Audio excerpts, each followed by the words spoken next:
సిడ్నీలో కాల్పులు, హైదరాబాద్ లింకులు చాలా ఆశ్చర్యం కలిగించే అంశం. ప్రపంచవ్యాప్తంగా ఈరోజు ఆస్ట్రేలియా అనే అంశాన్ని భయభ్రాంతులకు గురిచేసే పరిస్థితి.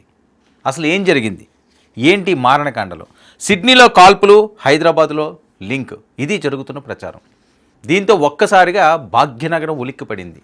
ఏంటి ఇక్కడ లింకులు ఏంటి, సిడ్నీ ఏంటి, ఇక్కడి నుంచి ఈ రకమైన లింకులు ఎలా ఏర్పడినాయి, ఈ కాల్పుల్లో హైదరాబాదులో ఉన్న లింకులు ఏంటి, ఇది జరుగుతున్న చర్చ.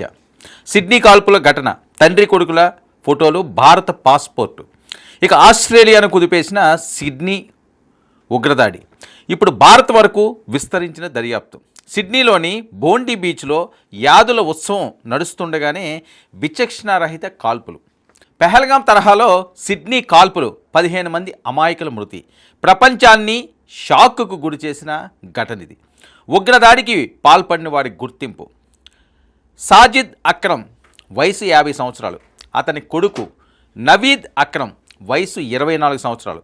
ఎదురు కాల్పుల్లో సాజిద్ అక్రమ్ అక్కడికక్కడే మృతి, నవీద్ అక్రమ్ అరెస్టు.